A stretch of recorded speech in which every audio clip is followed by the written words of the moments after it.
Kaya, hindi ko po alam. At ako po rin po ay pagkakailangan dito sa pulpito ay parang aking mga kalungnan ay talagang nanginginig. Kaya, sige po, tayo po ay muling tumayo. Tayo po ay mag-aaral ng kanya pong salita. Kasi meron po akong mga bagay na pinag-aaralan. Hindi ko po kasi alam kung ano talagang dapat kong i-discuss ngayong pong umaga. Pero laging nag-aagaw sa aking isipan yung pamamaraan kung paano sa buhay ng maraming tao at lalo sa buhay ng mga Kristiyano, yung mga bagay na dapat mangyari at dapat maialis at dapat makita at mapanatili sa ating buhay kung ano ang kahulugan ng mga bagay na dapat nating tanggapin sa pamamagitan ng salita ng Panginoon. Kung kayo po ay may mga banal na salita, makibukas-bukas sa isang talata lang po ito. Ang sabi nito sa mga ngaral, chapter 4, verse 4. Yan po. Kung kayo po, nakita nyo na po, basahin po yung isang talata. Kung nakita nyo na po, ay makisabay po kayo sa akin. Nakita ko rin, ang tao'y nagpupunyagi upang mahigitan ang kapwa. Wala rin itong kabuluhan at nauwi sa wala. Pagpalain po ng Diyos ang kanyang pong salita.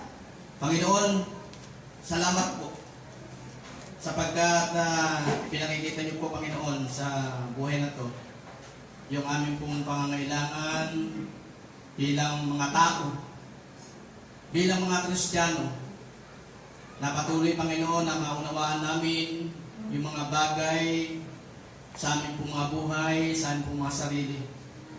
Kaya salamat po, Panginoon, sapagkat narito po kami nagsasama-sama na nagkakaisa. Tulungan niyo kami, Panginoon, na yung pong mga salita niyo po, Panginoon, ay patuloy na maitanim, maunawaan, Panginoon, sa aming pong mga puso, yung kahalagahan ng pagiging isang mananampalataya na nakakakilala po sa inyo, Panginoon. Kahalagahan kung paano po kayo na nagbibigay ng isang makabuluhang buhay, hindi yung mga buhay na siyang nagbibigay ng kaguluhan, Panginoon, sa marami pong mga tao. Lord, salamat po. Pangunahan niyo po kami, puspusin niyo po kami, tanggapin po namin ang mga bagay na katotohanan sa iyong mga salita. At patuloy, Panginoon, na mangunahan po kayo muli sa buhay na ito, Panginoon. Itago niyo po, Panginoon, ako sa iyong pong likuran upang kayo lamang ang iyong pong salita at siya patuloy na makita, maunawaan sa aming pong kalagitnaan. Pagpalain niyo po, Panginoon, ang bawat isa. Ito po Diyos sa aming pong dalangin sa pangalan ni Jesus. Amen. Sige po, makakapo na po tayo.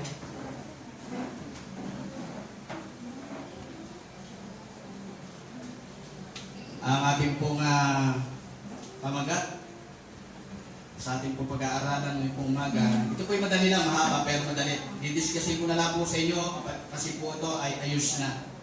Hindi na po mapapaligoy-ligoy, maliban lang po mayroong mga bagay na dapat pong i-reveal sa akin ng Panginoon. Ito po ang sinasabi, pamagat po natin, ano ang nagpapatakbo sa buhay mo? Ano ang nagpapatakbo sa buhay ng bawat isa sa atin? Yun po yung pamagat ng ating pong pag-aaralan. Totoo po na sa buhay ng maraming tao, sa mundo ito, natin pong mga kinagagalawan, nasa 15 o 80% lamang sa buhay ng mga tao ang nabubuhay na pinatatakbo siya sa mga bagay na walang kabuluhan dito sa mundo. Yan po ang katotohanan. No? Tignan po natin, sino po yung mga mahusay, marunong magmaneho rito. Sino po yung mga driver na mga marunong magmaneho. Kapag ang isang driver po ay marunong magmaneho, siya po ang nagdadala ng malibela kung saan man niya gustuhin para tingin o ihinto o iliko yung gulong ng kanyang sasakyan. Sa atin pong mga buhay, eto po, pinakikita ang pinakahulugan ng tayo mismo ang driver, ng tayo ang nagdadala sa ating mga sasakyan. Pero kung titignan mo natin, baliktarin mo natin. Sabi rito, sa anumang mga trabaho, dahil pag-aralan po natin yung isang talata na po. Yan. Ulitin ko po ulit sa para maintindihan natin. Nakita ko rin ang tao'y nagpupunyagi upang higitan ang kapwa. Wala itong kapuluhan at nauwi sa wala. Sa anumang na trabaho na ginagampanan ng bawat isa sa atin, tayo rin po ang gumagabay sa ating mga sarili. Tama po ba? Tayo ang gumagabay, tayo ang gumagawa ng diskarte sa ating mga buhay. Yan po rito. Pero, minsan, kinokontrol tayo at pinamamahalaan tayo ng mga bagay na kung minsan ay hindi natin namamalayan. Tama ho ba? Hindi ho natin namamalayan.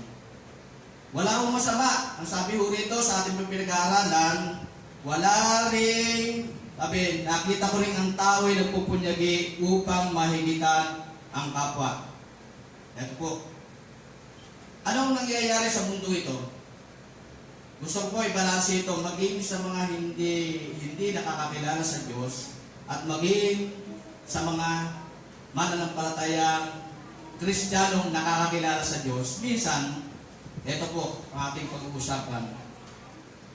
Kontrolado siya ng mga kasalanan. Ano po yung kasalanan na nagpapatakbo sa kanyang buhay? Sabi rito, nakita ko ring ang tao'y nagpupunyagi upang mahigitan ang kapwa. Anong mindset? Na maraming tao, mas number 1, sabi ko sa inyo, 50% hanggang 80% yung mga tao na pinatatakbo o kinokontrol ng kasalanan sa kanyang buhay. Anong ibig sabihin? Yung kasalanan nagpapatakbo sa kanyang buhay, karamihan ang mindset ng isang tao, lalong-lalo na sa hindi po nakakakilala sa Panginoon, ito po yun. Hindi masamang magpursige. Okay? Hindi masamang maghanap buhay. Hindi masamang kumita ng pera at hindi masamang magkaroon ka ng maraming pera. Okay? Gusto ko rin tama, ano po. Pero, ang mabigat sa buhay ng isang tao, siya'y pinatatakbo ng isang o kontrolado ng isang kasalanan. Okay? Ano yung kasalanan? Yung sinasabi nito sa Mga Ngaral chapter 4, yung pagpupunyagi niya upang mahigitan yung kanyang kapwa. Okay, nakaranas na ho ba kayo? Na kung minsan, yung mga kapitbahay ho tayo, bakit siya nagpupunyagi? Sabi ko, ulitin ko, hindi po masama. Hindi masamang magkaroon ng pera, hindi masamang yumaman, hindi masamang magsikap ka sa pamumuhay. Pero ito lang po, yung pangungontrol ng kasalanan sa isang tao, ito po yung mga bagay na hindi po nagiging maganda sa buhay, lalong-lalo na sa mga Kristiyano. Ito, pag-aaral lang po. Kasi, bakit? Lagi niyang iniisip sa kanyang sarili na hindi po pwede sa aking buhay na yung kapitbahay ko. Ayan, parang ganito rin lumalabas. Yung kapitbahay ko ay siya na lang ba? Minsan sabi mo ng marami yan, siya na lang ba yung anak ng Diyos? Lalo ako, anak din naman ako ng Panginoon. Pero, bakit? Bakit kuminsan, hindi po masama, sabi ko sa inyo, magpursige, magkaroon pera, magsikap, magkaroon yumaman ka, hindi po masama ito eh. Ang nagkakaroon ng kadahilanan dito, kaya ba't ka nagkakasala, yung pong pagkainggit sa buhay ng isang tao. Yung kataasan ng kanyang pride. Yun po yung pinakikita rito. Yung ayaw niyang malamangan, ayaw niyang mataasan. Dahil kasi, yun nga eh. Bakit? Kung ikaw ay nakakabili ng appliances, hindi ko ba kayang gawin? Ang tanong dito, hindi ba kasalanan? Yung napakayabang mo, napakataas mo, kuminsan hindi mo na kaya, kuminsan hindi ka na makarecover sa buhay mo. Ito pa yung mga nangyayari, yung pa yung nagiging isipan mo. Ito yung kumukontrol sa isang tao dahil dun sa nagiging kasalanan. Okay? Ito po yun eh. Kasi marami mga ganito. Sabi ko nga sa inyo, 50 hanggang 80%. Balansin natin. Maging sa maraming tao at huwag namang mangyayari sa buhay ng bawat isa sa ating mga Kristiyano. Minsan ito yung mindset. Bakit? Hindi naman siguro masama na magpursige ako, hindi naman siguro masama na yumaman ako, hindi naman siguro. Pangalawa, ang higit na nagiging dahilan, lalo-lalo sa ating mga mananampalataya, yung inggit sa kapitbahay, yung pride, para mas taasan niya yung kalagayan ng kanyang kapwa. Ito po yung sanhi na nagiging kasalanan. Okay? Ito po yung sanhi na nagiging kasalanan. At ang sabi nito, ang kasalanan ay ang pag-aaksaya ng buhay na hindi naman nagiging maganda sa harapan ng Diyos. Wala pong kabuluhan. Okay? Sabi dito pangalawa, na patuloy na umiiwas sa mga bagay na dapat sana ay pinagsisisihan. Yun na tamang dapat eh. Maraming mga tao na akala niya okay na yung buhay niya, tama lang eh. Pero yung mga bagay na kanyang ginagawa, nagiging kasalanan, hindi niya na-realize sa kanyang buhay na ito isang nagiging sanhi na siya kumukontrol sa kanyang buhay para lalo siya magkasala sa kanyang buhay bilang isang nakakakilala sa Diyos. Okay? Sabi nito, yung daw pagpupursige na wastong sabi nito na gustong sumikap upang lampasan ang kanyang kapwa, ito raw ay isang uri ng pagkaingit, naiinis, at nagagalit. Sabi nito, pilit na itinatago ang nakakahiyang buhay. Marami pong mga ganun tao. Tinatago pero lumalabas. Wala hong mga bagay na naitatago na hindi na ilalantad sa harapan ng Diyos. Okay? Nasabi nito, ang buhay ng mga taong kontrolado ng kasalanan, ito'y isang buti na nakapaloob sa bawat isa sa atin na piniikot ng kataasan at siya ay nagigilty kapag nakakakita siya ng kapwa na umaangat sa buhay. Okay? Sabi ko nga sa inyo, makakita man tayo ng kapwa natin na umaangat sa buhay, huwag tayong magilty. Hayaan natin ang Panginoon ang siyang patuloy na gagawa sa ating mga buhay. Okay? Kahit ano gawin mo pagpupursige, kahit ano gawin mo pagsisika, kung hindi ilulong ng Diyos sa iyo, walang mangyayari. Wala rin maging kabuluhan ang buhay mo. Okay? Yung po talaga ito, hindi kinabutan mo ko. Kasi sabi ko, Panginoon, gusto ko maipahatid sa mga kapatid at maunawaan ang mga bagay na ito. Yan po yung nangyayari. Ito raw yung mga tao na hindi namamalayan madalas na pinarurusahan ang mga sarili. Yan. Sila ay kontrolado na mga nakakaala-ala ng kanilang buhay. At kuminsan hindi nakaala-ala, nananatili ito. Nananatili sa buhay ng mga tao ito. Kaya nakita ho natin, sa buhay ng isang tao, nakakakilala man sa Diyos o hindi man, parehas lang po sa harap ng Panginoon ito. Wala hong may tatangi, walang may tatago. Kapag ang buhay ng isang tao ay nananatili na kontrolado siya ng kasalanan dahil sa mga ganitong kaparaanan. Sabi nga dito, tigil natin, maging si Cain na kapatid ni Abel, nung panahon sila ay naghandog sa Diyos. Pareho sila naghahandog. Pero ang paghahandog ni Abel ay mas magandang handog kaysa hinandog ni Cain na merong nakatago sa loob. Yan. Ito natin, may mga Kristiyano minsan, sa kanyang pag-aalay, hindi rin niya namamalaya, nare-realize sa kanyang pong buhay, na hindi niya tinitignan, hindi niya sinusuri, o hindi niya pinagbubulay-kulay. Ito pang ginagawa ko sa harapan ng Diyos ay nagiging masigit na mainam para sa Panginoon. Hindi mas mainam kaysa sa iba. Para ito may nagiging mainam para sa Panginoon. Tanin po natin sa ating pong isipan na yung isang nagiging kasalanan na nagiging kontrolado ng mga bagay na pang material na to. Ito po yung nagiging isang sanhi na kumisan hindi po nakikita ng isang tao. Sabi nito, anuman daw ang gawin niya dahil sa pagpapatakbo ng buhay niya ay ang kasalanang kumukontrol sa kanya. Sabi nito, karamihan daw sa buhay ng tao tulad ng naging kalagayan at pag-uugali ni Cain. Meron daw mga ganung mga bagay na sabi nito, pero sa akin, sabi nito, ang layunin ng Diyos ay di kayang limitahan ng sino man.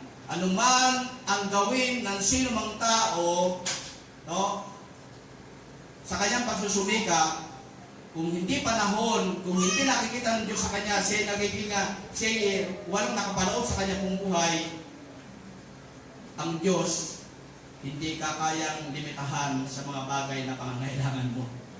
Okay? Ganun po eh. At titingnan lang po natin, ang buhay, yung sinasabi nitong kontrolado ng kasalanan, kahit ano ang gawin ng sino mang tao, sige, magpawis ka, sige, tumanda ka na, yan pa rin ang mananatili sa buhay mo kasi kontrolado ka ng kasalanan. Yan po yun eh. Kontrolado ka. Pero subukan mo, kapag ikaw ay maayos at pinuuna mo ang Diyos sa buhay mo, ang Diyos ang mamaniobra sa buhay mo upang patuloy kang pagpalain. O yun, patuloy kang pagpalain. Kasi po eh, ang totoo lang yan, alamin po natin sa buhay natin, ano man ang gawin nating pagsusumika, yan at yan pa rin ang buhay natin. Sabi ng Matthew, hindi ko lang alam kung sa chapter 2, maging sa mga makasalanan, maging sa mga matuwid, pinangulan niya yung pagpapala. Parehas. Pero iba ang ginagawang pagpapala ng Panginoon sa mga totoong kumikilala sa Kanya. Kasi nawala na yung kasalanan sa buhay niya.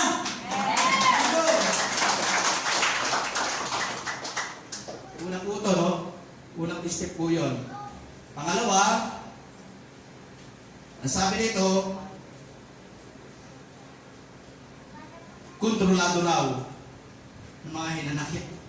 Meron palang ganun eh. May mga tao raw, sabi dito, mainam ba sa tao ang may ganitong pag-uugali? Sabi dito. Sabi ng Ephesians, chapter 4, verse 31, alisin na ninyo ang lahat ng sama ng loob, galit, huwag na kayong mambubulyaw, manlalait, at mananakit ng damdamin.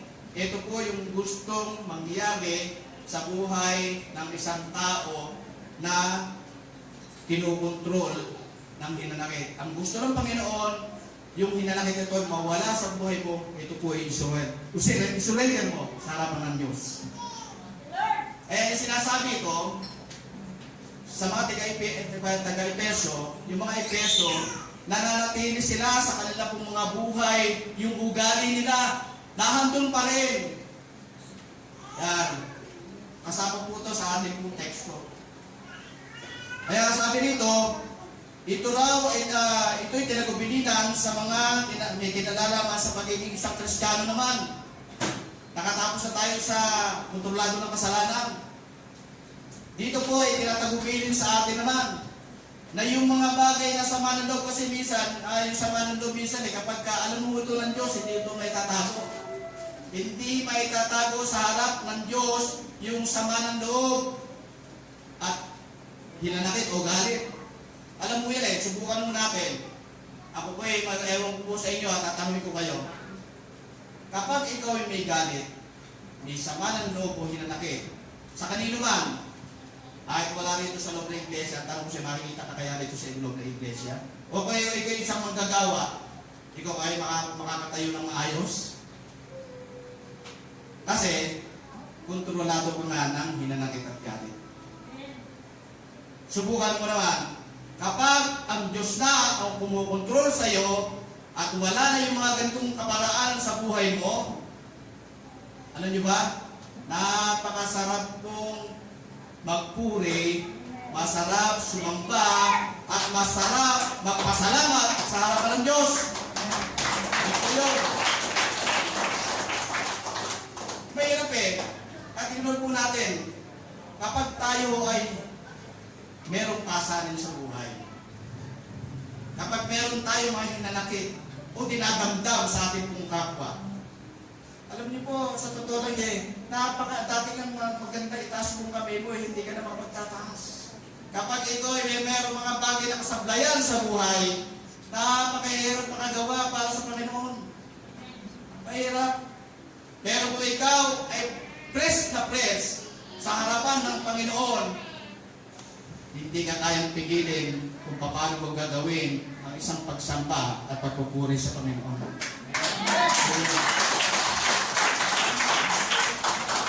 Kaya napakatignan natin,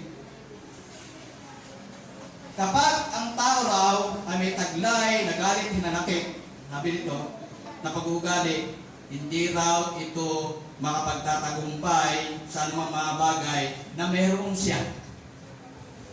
Subukan po natin, hindi makapagtatagumpay sa mga bagay na mayroon siya. Okay, mayroon tayong pera. Pero makikita po natin yung ating mga pinaplano, kung meron man tayo, bibig na magugulat tayo, bakit nawala? Meron akong plano sa buhay. Hindi naging natugunan yung mga bagay na pinaplano ko. Hindi nakapagtatagumpay yung mga bagay na taong merong hinanakit o galit sa kapwa. Alam mo, minsan, sabi mo nga, dito sa loob ng iglesia, nararanasan mo ng mga likod ng gusto. Hindi niya namamalayan. Meron palang nagagalit sa kanya ng simple, pero wala naman siyang malay kung bakit ang ginagagalit ng taong yun.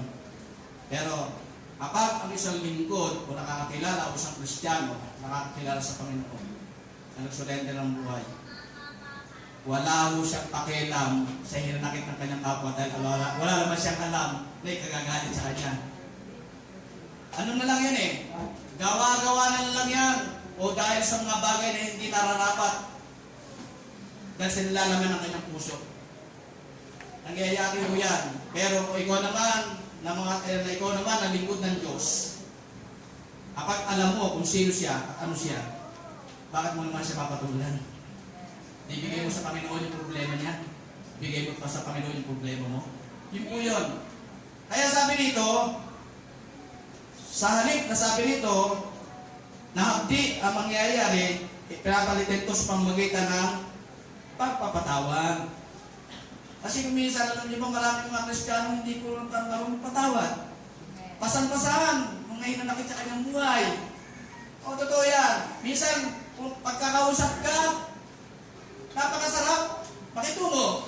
Pag nakatalikod ka, ay pinapapa ka na. Yun po yun Kontrolado ng hinanakit at galit na wala namang kabuluhan. Kasi ang mahalaga ho dito, yung bang pagpapatawad. May pangunawa. Yan, yun ang napakasarap sa buhay ng tao. Ang galit daw at sama ng loob ay hindi nakatutulong. Hindi yung nakakatulong sa atin to Kapag ikaw ay may sama ng loob, ang tanong dito, yung pa kinasama mo ng loob ay pupunta sa'yo? Sige. Wala naman siyang alam eh. Ikaw ang pumunta sa kanya. Ang sinasabi mong Kristiyano ka. Yan. Ako sa totoo lang, biblical to. Sabi ng 18:15 ba? 16 ng Mateo. Puntahan mo, may problema ka sa kapatid mo. Ikaw lumapit. Ikaw ang makipagkasundo. At kung sinabi mo sa kanya yung mga bagay na dapat mo sabihin, at hindi siya, hindi, wala ka na doon. Yun po yun eh. Ako karanasan ko to. Ako pa ang inaragabyado, ako pa ang lalapit sa umaragabyado sa akin. At totoo yan, siya pa ang pinananalangin ko sa Panginoon para i-bless siya ng Panginoon. Karanasan ko to. Ang isa pong nakakakilala sa Panginoon.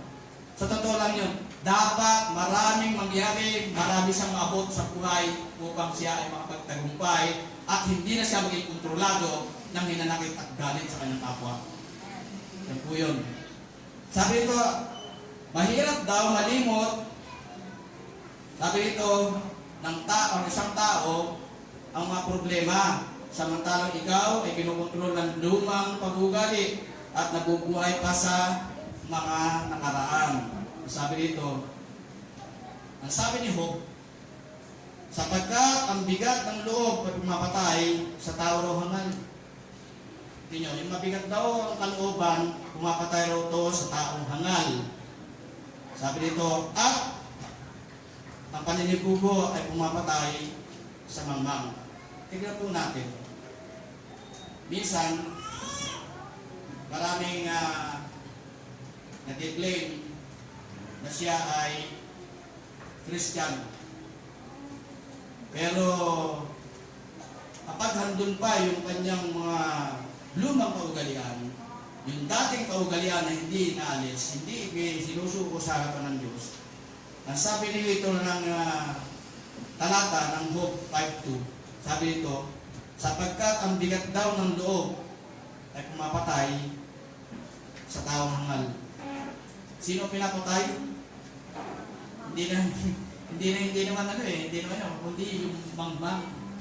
Kasi mangmang daw yung mga taong hindi nakakaabot, hindi nakakaunawa sa mga bagay na nagaganap sa kanyang buhay. Yun daw pumapatay. Talino, hindi naman doon sa kinaano niya, ginagaling na hinanalita niya. Siya mismo ang pinapatay. Oh, sabi nito, sa sino man tao na maging mananampalataya sa ating nung nauto, ito'y nagbibigay ng pananakit sa sarili sa pamamagitan ng samanod. Ito'y dapat pakawalan. Pakawalan daw natin upang hindi mapinsala ang buhay ng bawat isa sa atin. Ito po yung binibilin ng talata ng Job. Sabi dito, sa tatlo, bibilisan ko lang po ito. May apat ho kasi ito eh. Kontrolado ng takot. Dito sa takot ay marami ulit yung pektado. Ano ang takot? Sabi dito, anong takot? Sabi dito, marami daw ang kahulugan ng takot. Sa inyo po siguro, kahit na sa inyong kalagayan, kung po kayo dyan, alam nyo yung inyong mga karanasan, kung ano-ano mga bagay, ang takot na nangyayari sa inyong pong buhay. Ano ang takot? Sabi dito, maaaring ito'y karanasan sa isang masakit na pangyayari sa sinuman o sa kalooban. Halimbawa, ang takot. Minsan siguro sa mga kabataan dito, lalaki, babae, takot. Siguro pag ikaw ay nakikipag-boyfriend, no? At sa pakikipag-boyfriend mo, ibinigay mo. Ibuhos mo yung puso mo. Ibinuhos mo yung puso mo. Pagkatapos, dumating yung panahon na itong boyfriend na pinagkakatiwalaan mo ay meron na palang ibang minamahal. Ngayon, kapag meron na siyang ibang minamahal, anong tawag doon kapag may iba na siya minahal na ikaw ngayon dati niyang girlfriend? Ano pala? Anong tawag doon? 90s ba yun? 90s. Yun po. Yun ay takot. Pangalawa, yung takot sa buhay ng isang tao ay napakaraming mga bagay na nagaganap. Kung ano mga bagay na lumalabas sa kanya pong mga kinatatakutan. Maaaring kuminsan, yung takot na dumarating sa buhay ng sino man, kung ikaw ay isang pangkaraniwang tao o isang mananampalataya na hindi na walang experience sa ganitong mga bagay, napakahirap na mangyari. Sabi dito, yung nagiging takot daw, sabi dito, ay yung pagkatapos ang lahat ng mga bagay na binigay mo ang sarili mo. Yan pa rin sa pangalawa, binigay mo na yung sarili mo sa iyong pinamahal. Sabi dito, subalit dumating yung panahon na nakita mo na ikaw ngayon ay nasasaktan. Ngayon, sa susunod na pangyayari, kapag merong umiibig sa iyo, parang hindi ka na makapagtitiwala. Ito po yung takot. Hindi ka na makapagtitiwala. Lahat iniisip mo sa iyong kapwa, siya ay ganun. Siya ay ganun. Kaya mapakaraming mga bagay na takot, sabi dito, at ito'y yung mga itong nagiging takot na to ay pag ito'y napanatili sa buhay ng isang tao, hindi siya makaka-recover sa kanyang buhay dito sa mundo. Pangalawa, yung isang natatakot, hindi siya makaka-recover bilang isang mananampalatayang kumikilala sa Panginoon. Kapag kasi may mga tao, halimbawa ito, maraming uri ng sinasabi ko o kahulugan ng takot.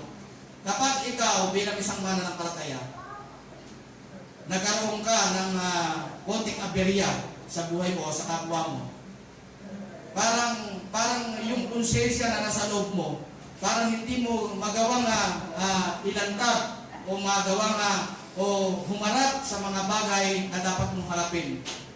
Kasi nga, andun yung takot. Pero subukan po natin. Yung takot, ito'y nawawala kapag ikaw ay totoong merong pagtitiwala sa harapan ng ating pong Panginoon. Takot. Takot. Ang sabi ng 1 Peter, problema ito 5:7, ipagkatiwala nyo sa Panginoon ang lahat ng inyong mga kabalisahan sapagkat siya ang huhukom sa inyo. Magmamalasakit. Pag siya ang Panginoon ang kasama natin, ang Diyos ang siya magmamalasakit at ang lahat ng problema o takot, siya mag-aalis sa buhay ng bawat sa atin. Kaya sabi dito, ang takot daw ay parang bilangguan na gawa sa sarili ng tao. Hindi po ito ibinibigay ng Diyos. Ang tao ang gumagawa ng takot. Minsan nga, totoo naman ito Ako minsan, siya gumagawa ng multo para siya matakot. Di ba? Siya gumagawa ng multo, gagawa ng kalukuhan. Ang gagawa ng kalukuhan. Pagkatapos siya natatakot. Marami. Gagawa ng mga kalukuhan, gagawa ng kapalpakan, pagkatapos takot. Natatakot humarap sa kanyang kaibigan, natatakot humarap sa kanyang kapwa, natatakot humarap sa kapwa niya mananampalataya, at natatakot humarap o idulog sa Panginoon yung kanyang problema. Yan. Kaya lahat ng mga bagay ay meron pong solusyon sa buhay ng maraming mananampalataya.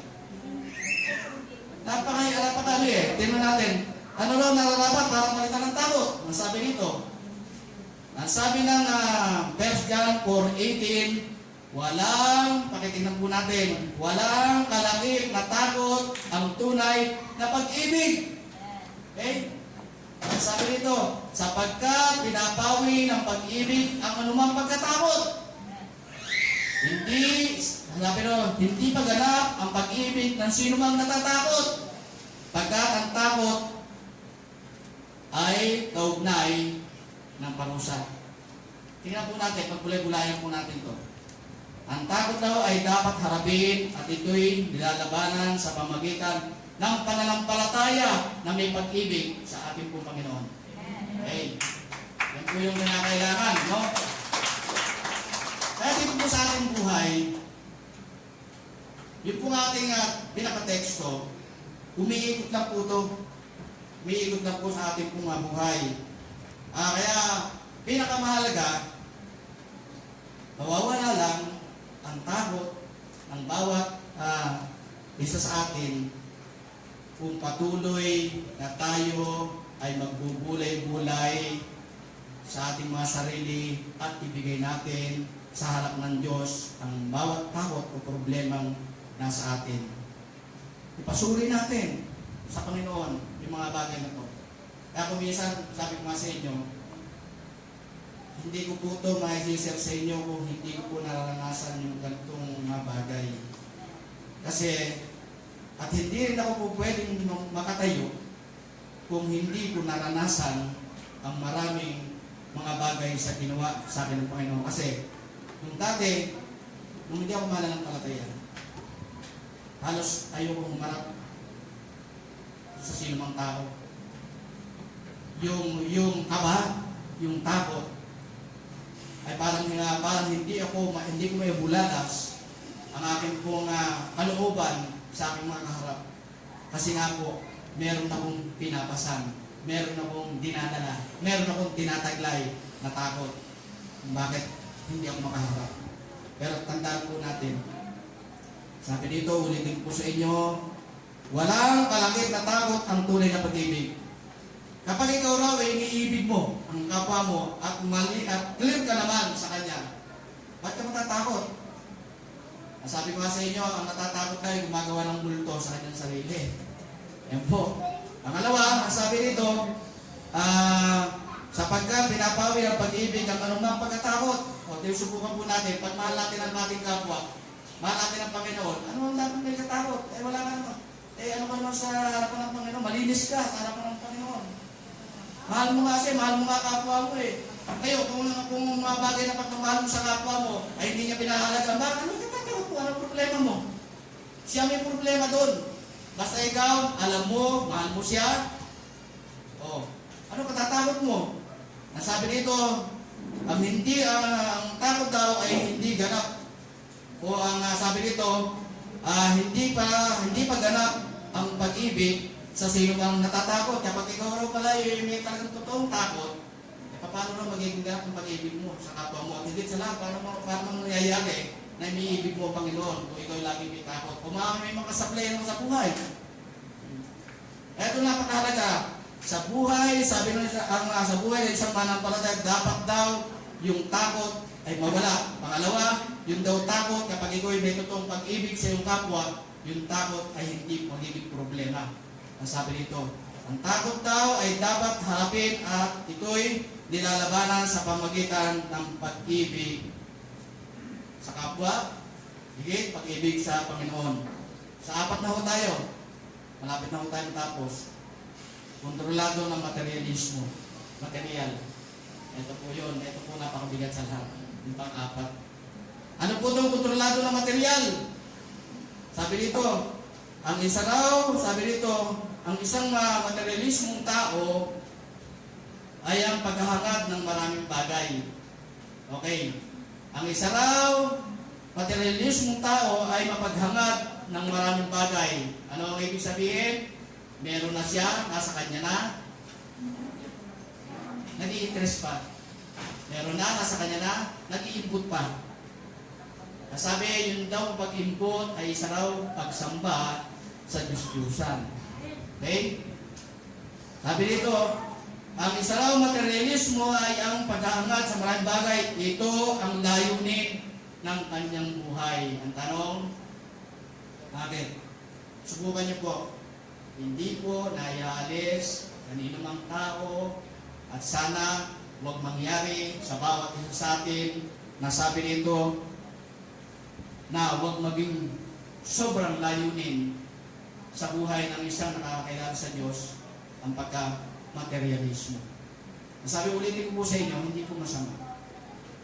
Hindi po masama ang ikaw ay magkaroon ng maraming pera. Hindi po masama na ikaw ay yumaman sapagkat ang kayamanan ay nagmumula sa Diyos. Okay? Lahat po ng tinatangkilik ng tao sa Diyos po nagmumula sa Panginoon. Ito lang po.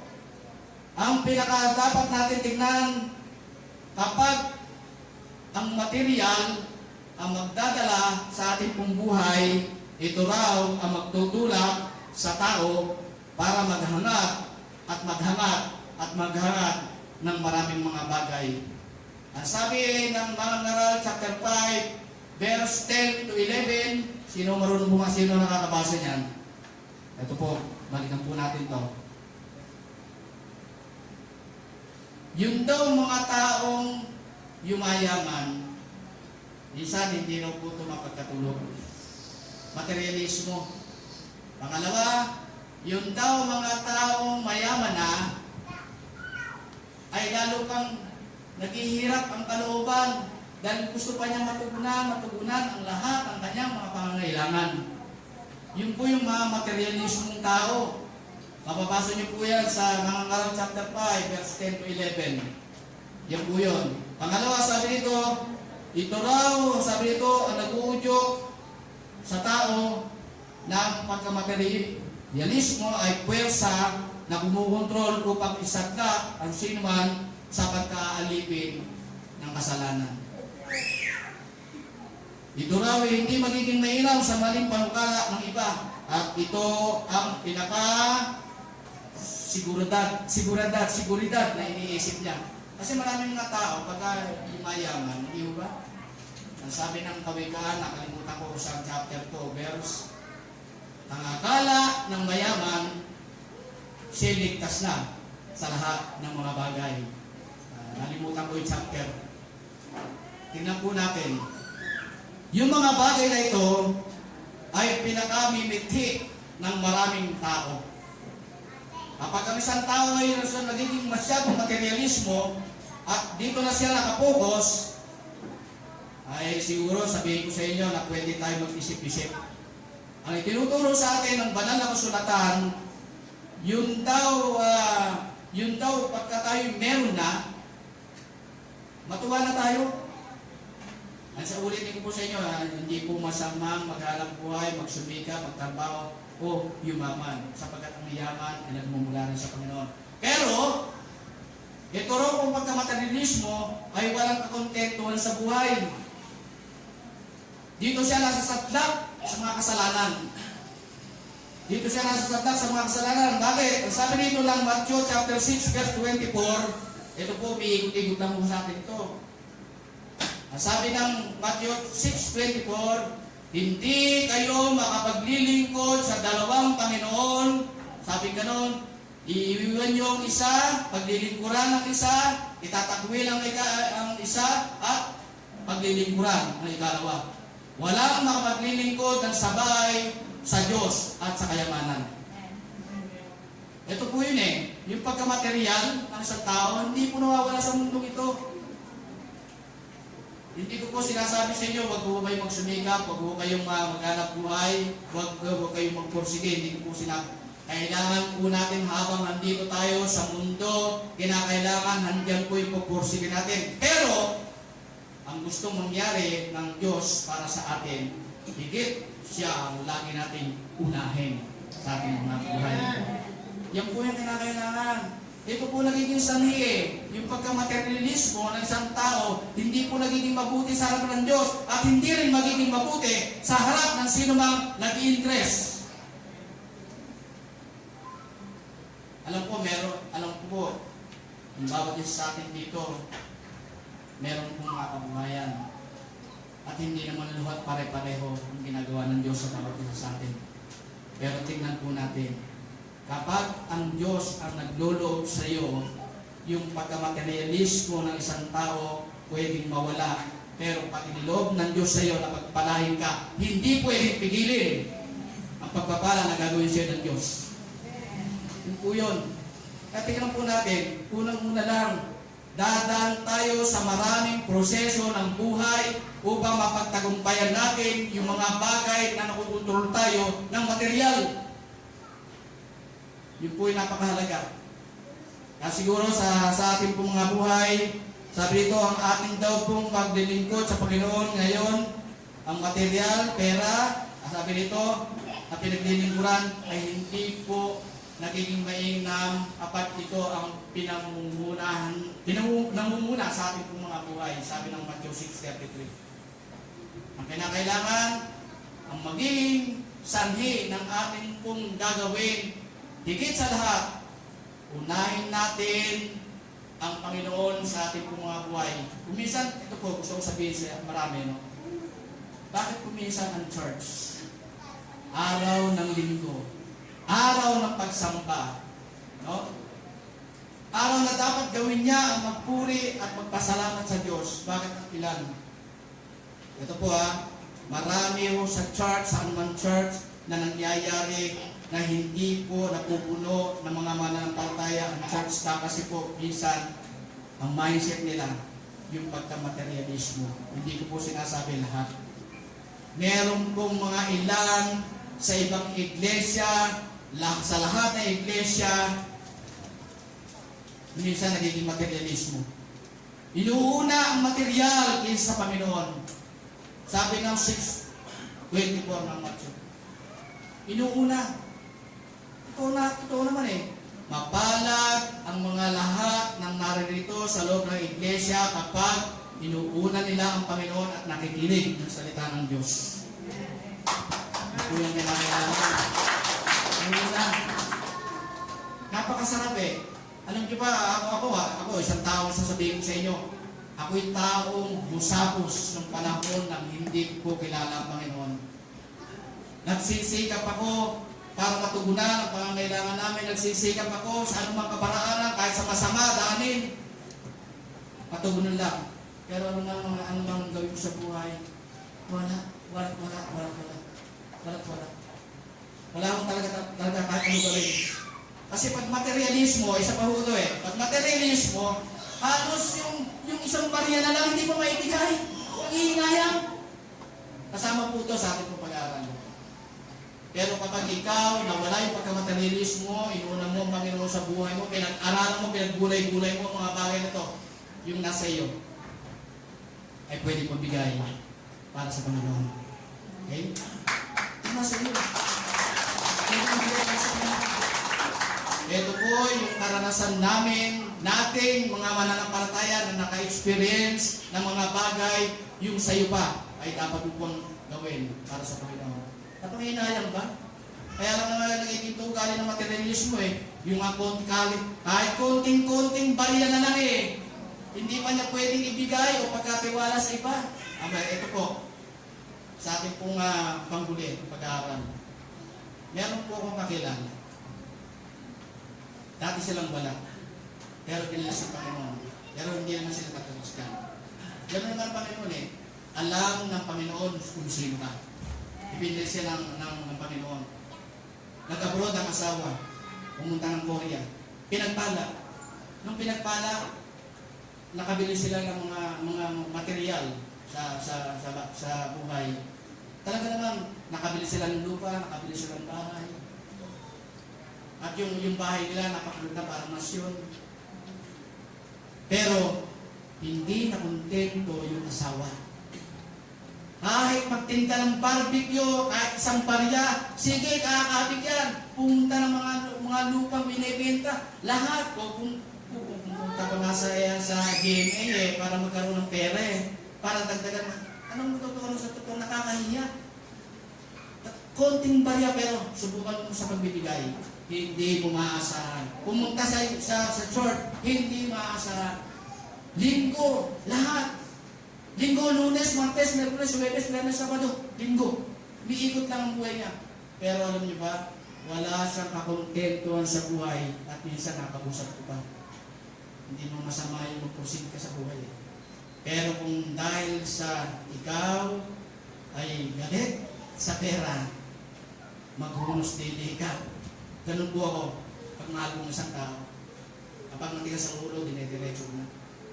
Unahin mo ang Panginoon sa buhay mo para lalo kong pagpalain at libutin mo yung mga bagay na sapagkat sa Diyos nagmumula ang lahat ng mga bagay na pangangailangan mo. Ganun po yun. Tingnan po natin, yung ating po pinag-aaralan, may apat na bagay.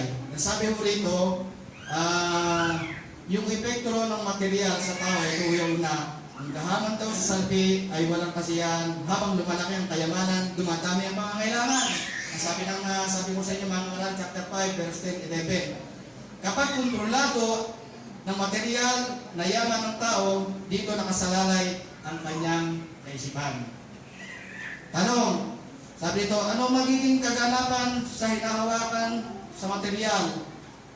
Makikita mo natin to kung nababasa niyo yung Lucas chapter 2 verse 19, 20, 21. Ano nagaganap sa mga tao na masyadong materialismo? Sabi ng Panginoon, ngayon din sa gabi nito kukunin ko ang iyong kaluluwa. Hangal, ang sabi doon. Pangalawa, saan naman kaya mapupunta yung yaman mo? Nababasa niyo ito. Paano ang buhay? Kanino mapupunta? Kung tayo naging masyadong materialismo at wala tayong Panginoon. Kanino magagawin ang ating kayamanan? Kanino natin iiwan?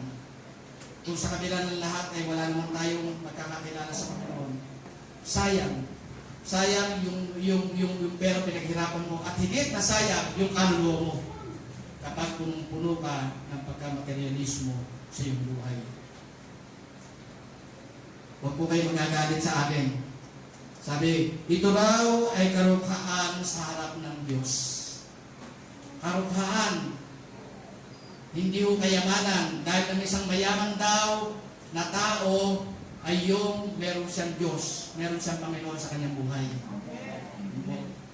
Kaya sabi ko sa inyo, napakasarap sa buhay ng isang tao ay nakapagbuburay-buray ho dito. Sabi ito, ang pinakamahalagang bagay sa buhay ng isang tao ay hindi raw yung material. Pangalawa lang po ito. Pangalawa lang po ito. Ang kayamanan ay nawawala at hindi maaaring madala saan man pumunta ang tao. Ang kahalagahan daw na seguridad ng tao hindi na kayang gawin kung mawala ay ang magiging relasyon natin sa ating pong Panginoon. Hindi po kayang mawala kapag tayo ay may totoong relasyon sa ating pong Panginoon. Kung walang Diyos, walang layunin ang buhay. At ito rin ay meron namang kabuluhan kapag ikaw ay may Diyos. Ang sabi ng ating kanilang talata, wala raw kabuluhan ang lahat ng mga bagay. Magkakaroon lang kabuluhan ang lahat ng bagay sa buhay ng bawat sa atin na nararito kung unang-una ay meron tayong pagkakakilala at meron tayong relasyon sa ating pong Panginoon. Yun po yung napakahalaga sa buhay ng bawat isa sa atin. May 4 na punto po na ating po pinag-aralan. Ang sabi dito, sa atin to pag-aaral. Suriin ang ating buhay kung saan tayo at ano ang makakapatakbo sa ating mga sarili. Dahil ba sa ating ginagagalawan sa mundo? Una, kontrolado pa ba tayo ng kasalanan na ngayon ay narito tayo at tayo bilang mga Kristiyano? Pangalawa, kontrolado pa tayo ng mga hinanakit at galit bilang mananampalataya? Meron pa ba tayo nito?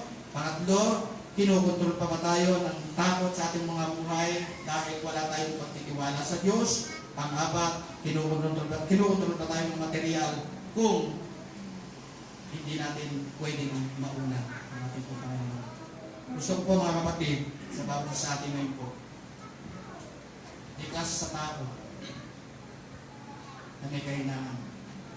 Subalit, kapag ang bawat isa sa atin ay kumikilala sa harapan ng Panginoon, ang Diyos po, ang lahat-lahat na po provide sa mga bagay na ating pong pangangailangan. Ang sabi ho ng Hebrew 13:5,